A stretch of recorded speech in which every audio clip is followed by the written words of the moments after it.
Hey Joel, I thought I'd run through some of these assessment points here to give you an idea of what I'm looking at here. So, looking head on, one of the things we're looking for, we're going to look at the knees, right? Knees and feet. Want to see if the knees move in or push out, right? Or if the feet roll in or roll out. Looking head on here, they look pretty good actually. When we get to the back row, it'll change a little bit, but head on though, they're looking pretty good. You can tell they've had some training in the past to get in these positions. Okay, one note about the position you're looking at here regarding the knees and the feet. You're going to notice some of the girls here have a greater distance between their legs, right? Some legs are closer in, some are further apart. That's not good or bad. What we're looking for is the alignment. Do the knees drop in line with the feet, and are the feet pointing in the same direction, right? That's just based on their hips and their anatomy, okay? So if the knees are drawn in and the feet are turned out or rolling in, now we have a mechanical deviation, and that's a problem to be addressed. What we're looking at here head on pretty much is just fine, even though visually some have wider gap between their legs and some a smaller gap.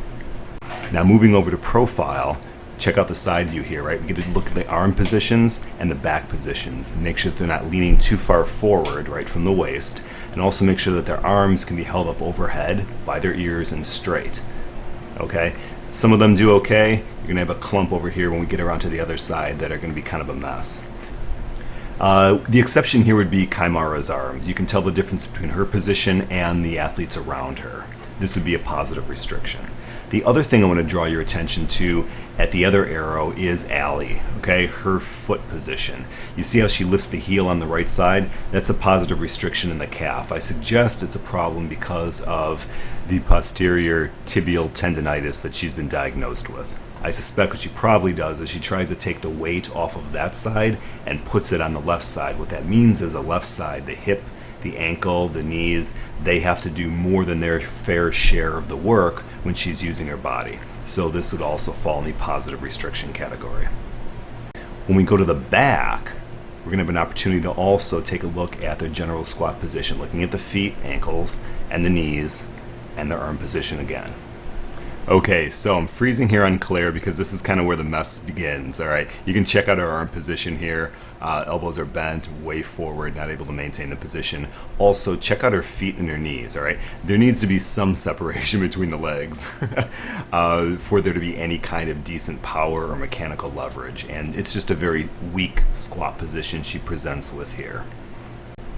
Okay, and as we make our way around to the back now, we're going to freeze again, and I want you to draw your attention to Mari's arms, Hannah's arms, Lauren Lee's arms, and Alice's arms. They all have gotten fatigued in the shoulders, neck, and they've started to bend those elbows and move the arms forward, trying to decrease the load through their upper back and neck.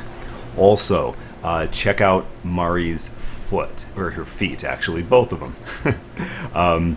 Her heels are lifted. That means she's putting the weight on the balls of her feet and is changing the mechanics of her squat position, which would be a positive restriction for the calves. And here we'll just finish up with a second profile view, reinforcing what we've already seen, and this will end our squat assessment. Moving on to our push-up assessment. The goal here is a rigid body position. Everything should start and stop at the same time. No breaks in the body at all. Pretty much Michelle and Holly rock this out pretty well. Roxanne does a good job too. Allie does a pretty good job as well. Okay. From here, we're going to freeze this now and give you an opportunity to check out all the segmented positions here. Pretty much, if I see the head dropping down, if I see the hips drop down, if I see arching in the low back, these are all positive restrictions. Again, you check out Michelle's position, she's rock solid, everything is level in line from her heels all the way through her head. In the back, Roxanne also has a really good body position, and Allie next to Michelle isn't bad as well. Over in the far right in front, Taya, I don't know if you noticed, if you back up the video a bit, Taya has yet to do one at all, actually. She's pretty restricted all the way around. Okay, and here I'm having the girls hold a front support position, right? And what I'm going to look for are the shoulder blades. And I want to make sure the shoulder blades kind of smoothly are pressed against their back.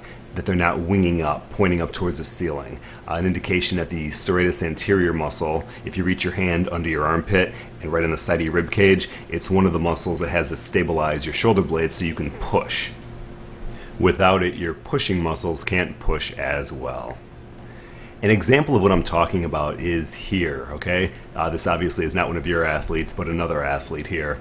And his shoulder blades are winging up, pushing up, pointing towards the ceiling, right? Indicating that serratus anterior muscle cannot do its job to keep the shoulder blades laying flat across the back so you can maximize your pushing. And this is a large restriction. Your girls do not have this issue. Moving on to our dynamic lunge. We're looking for here are, do the knees move in and out? Do the hips shift side to side? Does the trunk shift side to side? Do the feet roll in or out, right? And also generally, check out all your athletes here. Do they generally lose their balance? Is there general instability and shakiness, right? Are there breaks in the mechanical chain as they go through the range of motion? And that's what we're looking for here. Reason being that we're trying to get the nervous system to communicate its messages to all the working parts of the body. We also need those working parts of the body to receive those messages, understand them clearly, and apply them to movement, right? The better able your nervous system is to communicate those messages and have your body receive them, the better able you are to apply it to dynamic movement. And that means real-time, full speed game conditions, right? If you can't do it slow, there's no way you can do it under game or practice conditions, at least not with maximum efficiency and development. And our profile gives us an opportunity to also take a look at the front foot position to see if they're going on the balls of the feet and the heels are lifting up. Most of your girls here do a pretty good job with that. And every once in a while we see a break in the chain. And here we're looking at our trunk extension assessment. And these muscles basically oppose the abdominals. The abdominals flex the trunk, bring it forward. The extensors extend the trunk, bring it back. Pretty much the only three that struggled with this were Claire, Emily, and Nora. The rest did a pretty good job. And for these three, well, we'll be working on that. And here we have our trunk curl assessment, the goal of which is to be able to peel your shoulders, shoulder blades, and maybe to middle back off of the floor, right? Pretty good here. We're going to do these just as stills because it's easier to show that way since there's really no movement involved. But Leanne is the one that seems to struggle here. You see, she can get her head up, but shoulders are pretty much down. Shoulder blades certainly are not off the floor. And this is something that we need to address. And by the way, this is the precursor to being able to do a sit-up and full trunk flexion. So if you can't do this, you can't really access your trunk flexor muscles as well. Okay, next line here. Hannah does a pretty good job. Alice does okay. It's a little hard to tell through her shirt here, but I think she does probably marginally well. However, Emily is down pretty low. She doesn't meet the minimum requirements here. Next row, okay. Allie, just fine. Mari's up actually too high. Not a problem. She would just need to be brought down. But if she can get up this far, she's fine. However, Claire and Lindsay both are marginal. And our last group here. All right, Taya's pretty good in this position. Roxanne's up too high. I brought her down further into the video, so she did fine here. Holly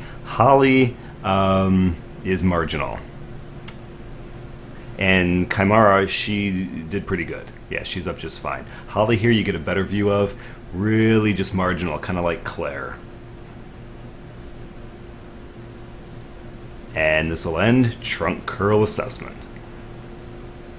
And in our sit-up assessment, we're looking for hands kept behind the head without the legs popping up too much off the floor, and this gives us 100% abdominal strength. There are 4 girls here who struggle. Emily in back here, although she keeps her hands back, she has to kind of bob up and down to get up. Hannah and Alice here, they both have to throw their arms forward along with Claire in back.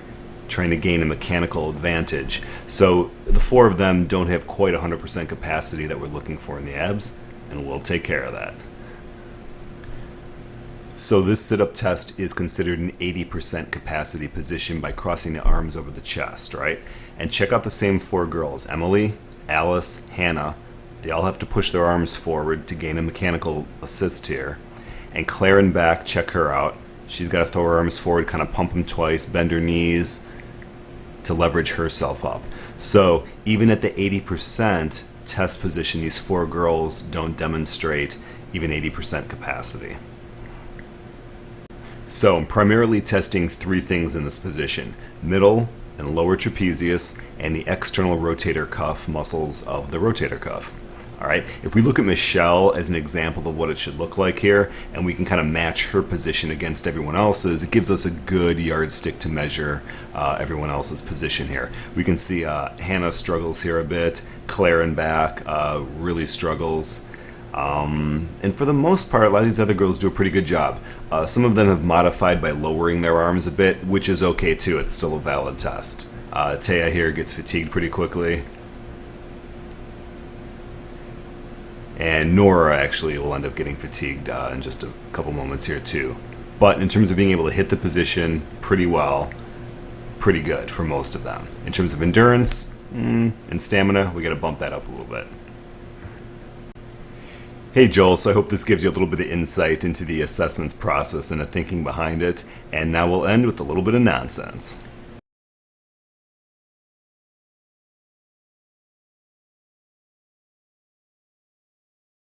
Cause that's the